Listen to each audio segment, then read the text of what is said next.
Border Gavaskar ট্রফিতে 10 বছর পর হার মানতে হলো ভারতের। তার আগে ঘরের মাঠে নিউজিল্যান্ডের বিরুদ্ধে চুনকামের লজ্জা মাথা পেতে নিতে হয়েছে ভারতের। রোহিত বিরাটেরা ব্যর্থ, এটা যেমন সঠিক তেমনই কোচিং স্টাফের ভূমিকা কী? সিডনিতে হারের পরে প্রশ্নে ক্ষুব্ধ উগরে দিলেন সুনীল গাভাস্কার। ম্যাচের পর তিনি বললেন, কোচিং স্টাফেরা কী করছেন, ব্যাটিং কোচের কী কাজ। নিউজিল্যান্ডের বিরুদ্ধে আমরা 46 রানে অল আউট হয়েছিলাম।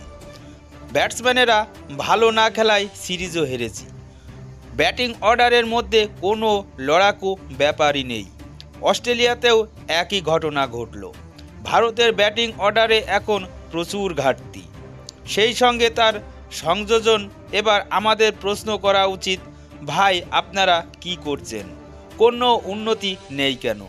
যদি এটা দেখাতে পারো যে দুটি সিরিজেই বলাররা খুব ভালো বল করেছে, আমরা সামলাতে পারিনি, তাহলে ঠিক আছে, কিন্তু সেটা তো সত্যি নয়।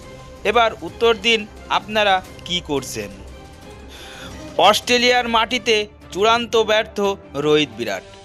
বলা যায় যে ব্যাটিং ছিল ভারতের মূল শক্তি, তা এখন দুর্বলতায় পরিণত হয়েছে। কোচেরা কি এর জন্য দায়ী নয়? সেই প্রশ্ন তুলে সুনীল গাভাস্কার একেবারেই কোচ বদলের ডাক দিলেন। তার স্পষ্ট বক্তব্য, এখন প্রশ্ন উঠেছে অমুক প্লেয়ারের ভবিষ্যতে খেলা উচিত কিনা। আমি তো বলবো এই কোচদেরই আর থাকা উচিত নয়। চ্যাম্পিয়ন ট্রফি নিয়ে কথা বলছি না, আমি টেস্ট প্লেয়ার, ওয়ানডে ক্রিকেট এত বুঝি না। ইংল্যান্ড সফরে আরও 2-3 মাস বাকি আছে।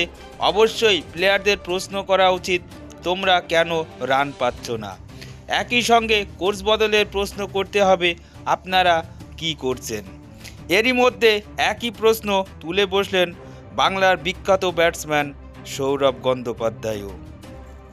তো বন্ধুরা, আপনারাও কি সৌরভ গাঙ্গুলি এবং সুনীল গাভাস্কারের সাথে একমত? কোচদের জন্যই আজ ভারতীয় ক্রিকেটের এই করুণ অবস্থা।